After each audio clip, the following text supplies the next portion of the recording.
And this is the crazy story how I became a mechanic. So in the summer times, my mom would used to take me and had me go visit my aunt and uncle in the summer times for maybe, a week or so at a time or whatnot. And so the only thing my uncle would do would, I guess he was like the neighborhood mechanic anyway. So he would have people, I guess they would bring the cars by. He would work on them in a driveway for the most part. So I would just sit there and watch them, And I really wasn't able to go run off on my own because of how old I was. I was like maybe 12, 13 or something, I guess. And so it's kind of a rough area with gangs and stuff in it. So I understood why I couldn't really go anywhere. And I snuck off a few times and got in trouble too.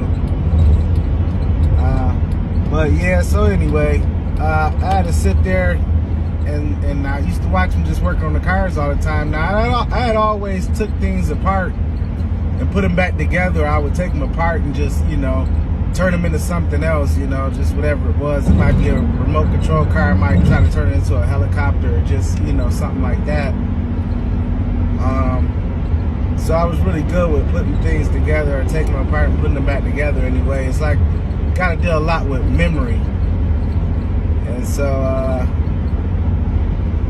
one day I wanted to help.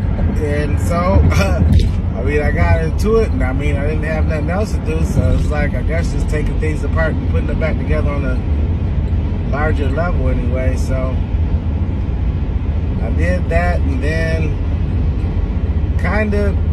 didn't really think much of it, but it was a lot of repairs and different things I picked up just even on my own, getting the Shilton books. I think they still sell them maybe. Most of them I think are online now. But I would get those books for any cars I would buy. When I started buying cars when I was like 16, my mom would go to the auction with me because she would have to get it in her name or whatnot. But I would get the cars and probably drive them around for a few months, and then I would fix them up and sell them probably like every 6 months or something like that. And I never really thought about it as a business, but I always did turn a profit. And so I kind of got out of that for a while. I got into books real heavy, went to college for a little while, and everybody graduating, they got degrees but couldn't find jobs. So one time my sister, she needed I think it was a transmission, I do believe. And then so me and my brother-in-law, we put the transmission in, made a few $100s in a few hours. And then so later the engine went out. So then we changed out the engine and made a few $100s in a couple of days, probably about 2 days or so. And so that's when I told myself, I was like, well, I got 8 credit hours left. I had, I think it was like I had to take 2 accounting classes, accounting 1, accounting 2, writing 1, writing 2.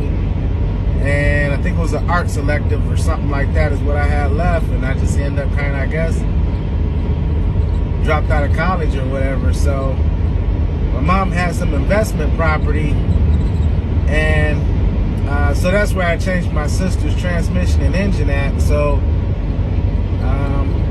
ended up putting a garage door in for her because that was kind of broken. And then I just started working on cars from there, and it was like word of mouth.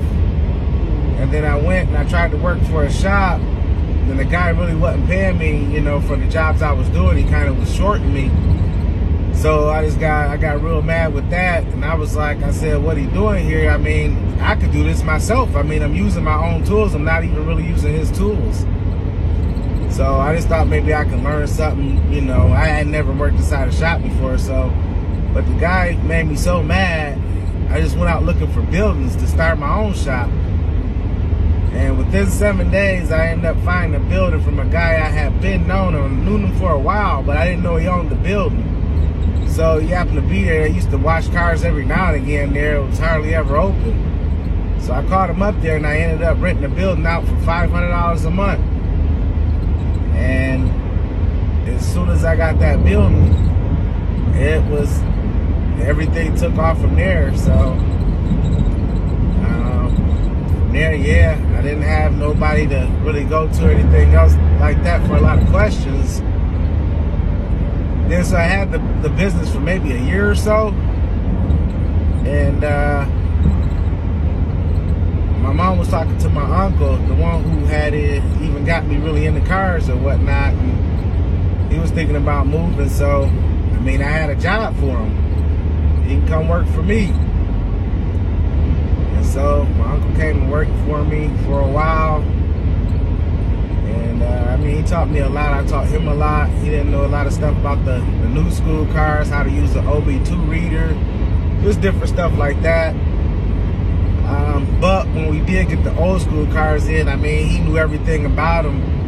I wasn't that familiar with, you know, distributor caps and the different components that's inside. I mean, he taught me a lot about the stuff that was inside, but it took me a while to kind of figure it out. And that was me figuring out old tech. But, yep, that's the story of how I became a mechanic.